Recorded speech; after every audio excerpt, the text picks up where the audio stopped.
Hi. Okay, we're gonna get started right away, and we are getting to a period of time that perhaps those of us in our day and age know a little bit more about. The history of the Roman Empire we are more familiar with, perhaps. Names are going to be more familiar for us as we head into really the time when Jesus will arrive in the world and be born in Bethlehem.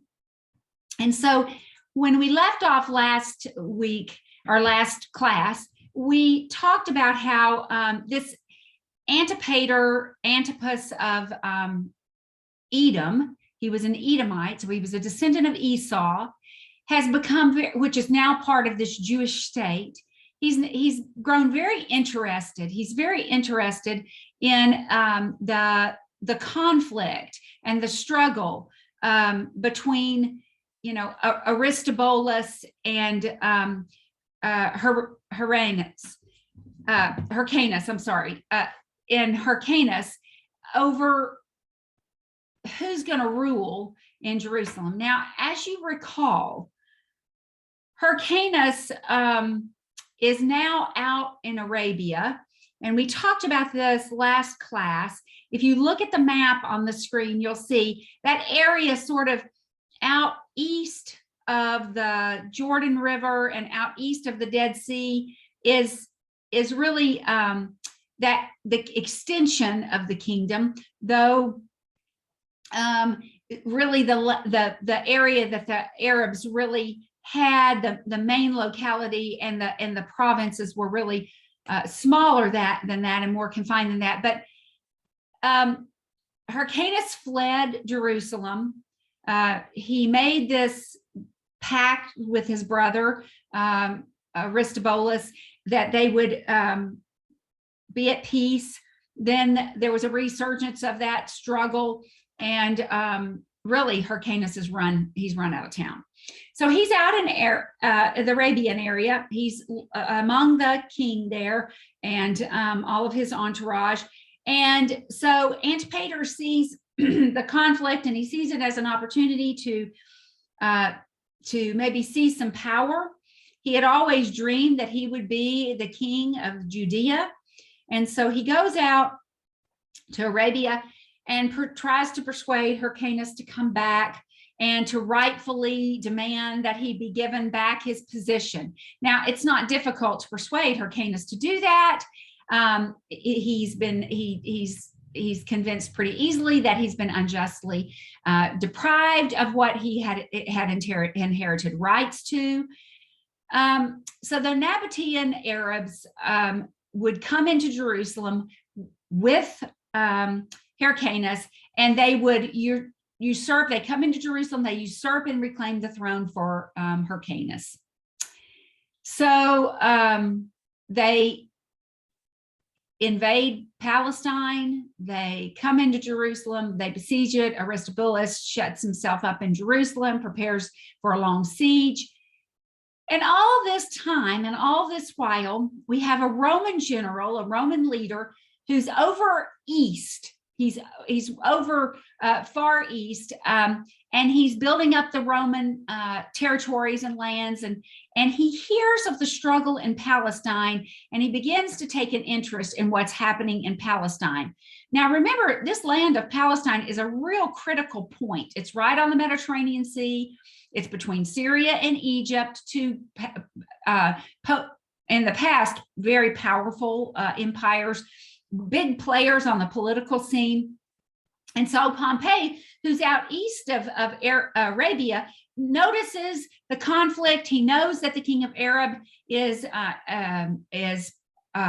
with Hyrcanus as he goes in, and he as they go in and they take Jerusalem back over, Aristobulus shutting himself up in Jerusalem. So he takes an interest in all of this, and then here come the Romans. So I'm going to go back and talk about what Rome was and where it came from and how its history has gone. Because up until this point, really, the Jews that lived in the Palestinian area really hadn't dealt with Rome. Rome had slowly seeped throughout the world and was kind of treading throughout the world. They had not taken their empire the way Alexander the Great did in such a short period of time, as he just, marched his way through with his historians and his record keepers and for all to see. But let's go back and let's look at what Rome was and where it came from. Now, this is legend, obviously, but I think it's interesting to know how these stories fit in. I'm sure everybody's heard of the stories of Romulus and Remus. The legend is that in 753 BC, about 3 decades before Israel was ever even taken into Assyrian captivity, so the northern kingdom of Israel, well before the northern kingdom of Israel was even taken, Romulus and Remus founded the city of Rome. This is the legend. It would become a world power, of course. It would unite the empire of Alexander the Great, which had been divided after his death, and we know that. We talked about that, but 5 ways, with military might and diplomacy forces that had never been seen before. It would be the most powerful nation, most powerful empire up until its day. This is from Pfeiffer's book. In the 5th century BC, the city-state of Rome was a thriving republic. By the middle of the 3rd century, so in the 300s, a series of wars with the Etruscans and other tribes made the whole Italian peninsula subject to Rome. So they had battled their way through, and really that peninsula that looks like a boot, we're familiar with Rome and Italy, what really became part of that Roman Empire. After 3 wars with the Parthians, now the Parthians are the ones that are in the northern African part of the world. So if you see on the map on the screen where Carthage is, I'm not sure I can actually be seen, but right here on the map is Carthage, but all of this area here, this northern African area. After 3 years with them, Rome gained control of the Western Mediterranean in 146 BC. So 20 years after Hanukkah was established, after the Maccabees had fought for Jerusalem and come back in and restored the temple worship. Carthage was completely destroyed by the Roman general, who put the end of the power into power, which had threatened Rome itself since Hannibal invaded Italy. Shortly after, Roman rule was extended over Macedonia, Corinth, and Achaia. By 133 BC, the Roman province of Asia was well organized. So you can kind of see this gradual spread of the Roman Empire.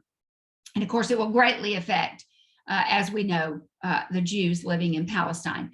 Well, the news of the chaos of the fighting between Hyrcanus II and Aristobulus, as we mentioned before, in Jerusalem, reached this Roman general Pompey, who's out east, and he's successfully kind of bringing Roman power across Asia. He's kind of marching his way through Asia, and he hears of what's happening in Jerusalem. So he personally intervenes and discovers that Aristobulus has planned to revolt against Rome. So if Aristobulus stays in power in Jerusalem, and if Hyrcanus were to not be able to be successful in going in and taking the power over, Aristobulus is going to stay there. And Pompey has heard the news that he's going to revolt against the Romans. So he's determined to overthrow Aristobulus. So Hyrcanus supports Pompey. He gets cozy with Pompey. And he sides with Pompey against his own brother. And Jerusalem is besieged. For 3 months, Jerusalem fights with Aristobulus all walled up inside of it, outside of Jerusalem. Well, Pompey will enter the city. He enters Rome in 63 BC. Rome takes the city of Jerusalem. So we're 63 years from the birth of Christ. And now the Romans have come into Jerusalem, which of course they're still there in the fort of Antonia, right on that garrison that sits right on the temple wall. 12,000 Jews are said to have been slaughtered in that battle. And Pompey and his officers entered the Holy of Holies in the temple. They go into the Holy of Holies, these Roman soldiers. But Pompey and really all of the Romans kind of leave religious activities alone. They leave the temple furnishings They permit that the temple continue to worship, temple worship continues. Josephus states that Pompey made Jerusalem a tributary to Rome, so they would now be subject to pay taxes, and that they would be subject to pay tributes to Rome.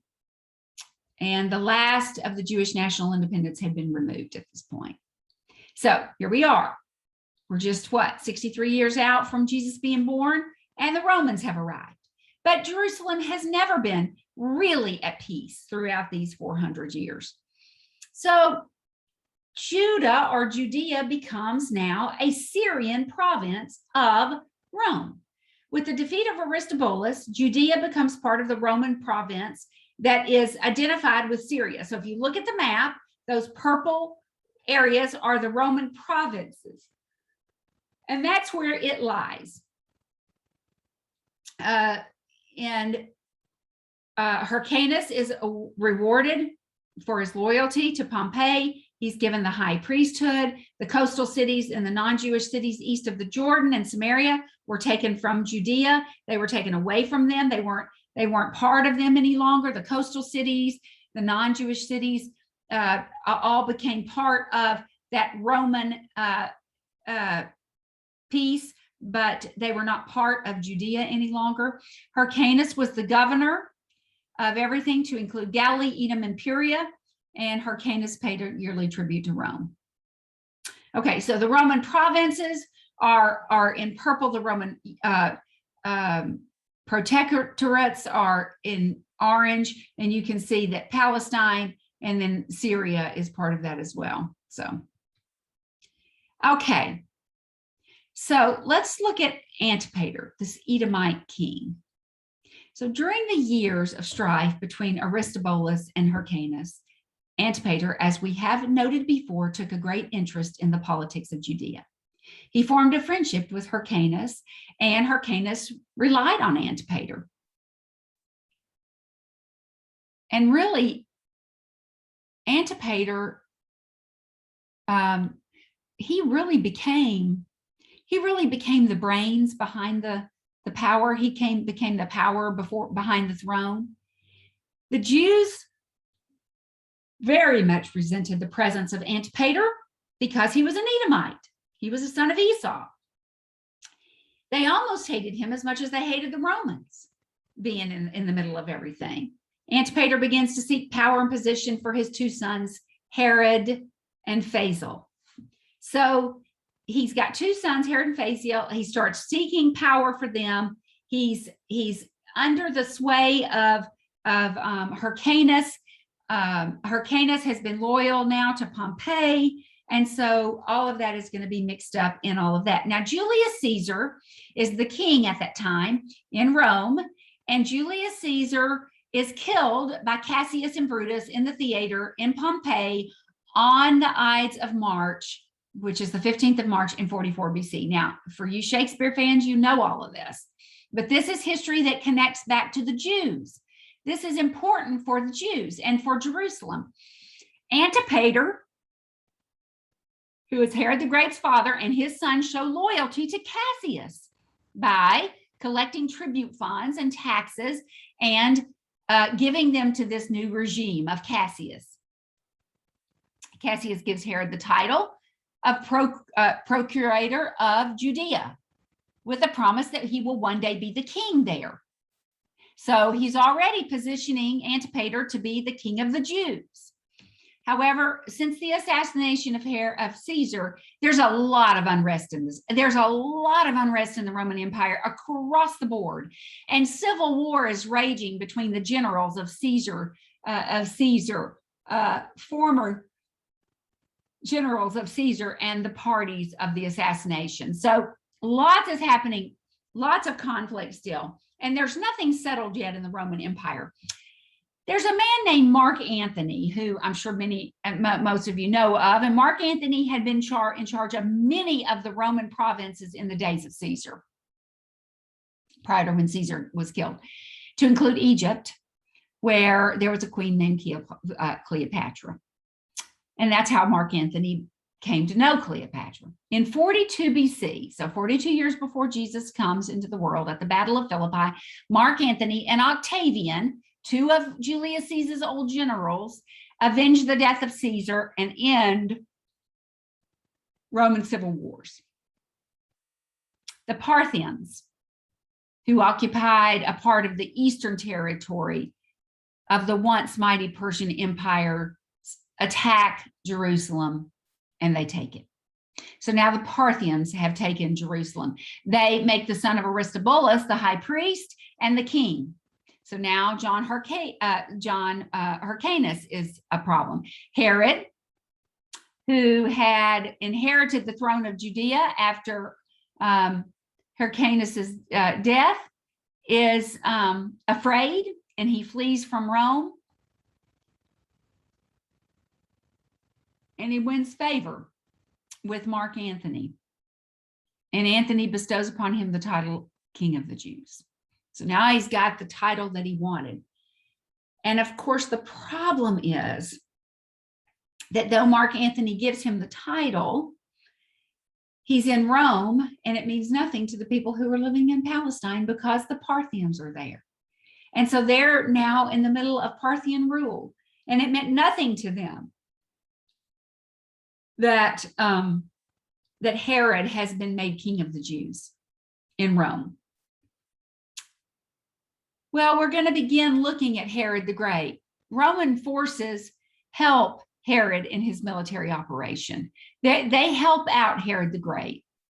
And Herod and the Romans run the Parthians out of Jerusalem in 37 BC. So we're just now, we are getting close to the days of Jesus. Herod's rule spanned many eventful years from 37 BC to 4 BC. He feared the birth and the rival of the King of the Jews, the birth of Jesus, the rival of the King of the Jews, and caused the murder of the infants in Bethlehem at the time of Jesus's death. That's who this Herod the Great is. That's who he is, and that's where we are in the history of things. Now, I'm going to end here so that I can divide this class up to have reasonable time frames.